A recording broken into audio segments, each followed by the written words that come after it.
Hello, my name is Brian D. Barton, and I would like to welcome you to The Word is Your Stage, where you control the outcome. Yes, I had a message prepared today, but I just thought that it would be only right if I took this opportunity to remember those who had lost their lives during the heinous attacks of 9/11. But I also wanted to take this time to thank those troops who fought and who are fighting for our very freedoms. I want to remember those troops who lost their lives, those sons and daughters, those husbands and wives, to protect the very essence of what America is, and that's our sovereignty and our freedom. See, 9/11 was a tragic event, and it was an event where so many unsuspecting lives were lost. However, I don't want to just see 9/11 as a day of remembrance, but I also want to use this opportunity to be able to say that we are still strong. And I want 9/11 to not just be a symbol of what happened or what took place over 10 years ago, but I also want it to be a day or a symbol of unity.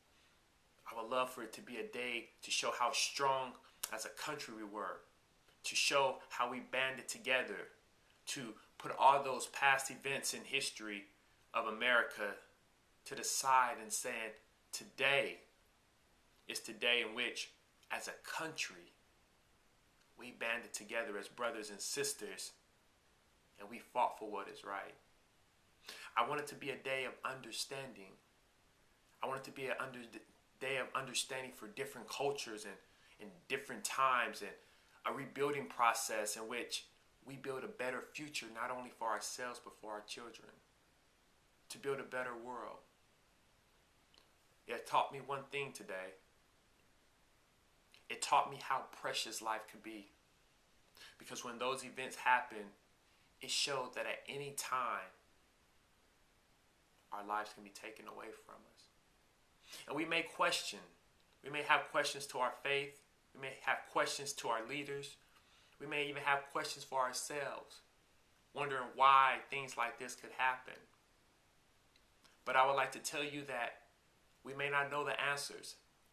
However, what I do know is that there should be times in which we decide to live a fulfilled life.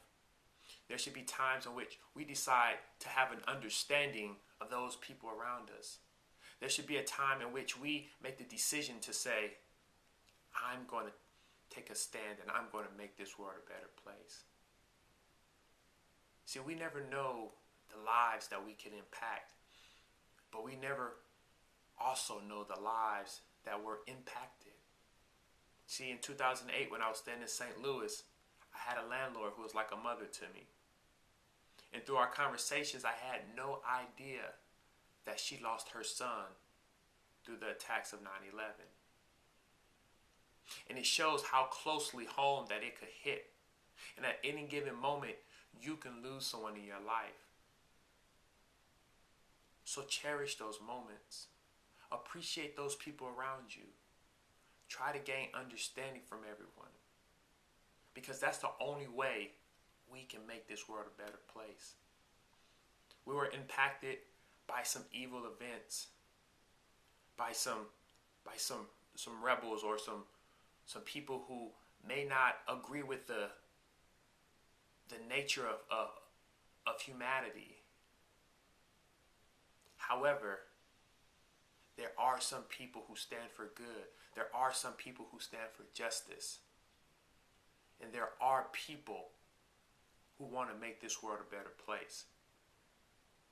So I just ask that you use this day as a day of remembrance, but also see this day as a day of unity. See this day as a day of building a stronger future for our children. Because remember, the world is your stage. But most importantly, the world is our home. God bless you. And God bless America.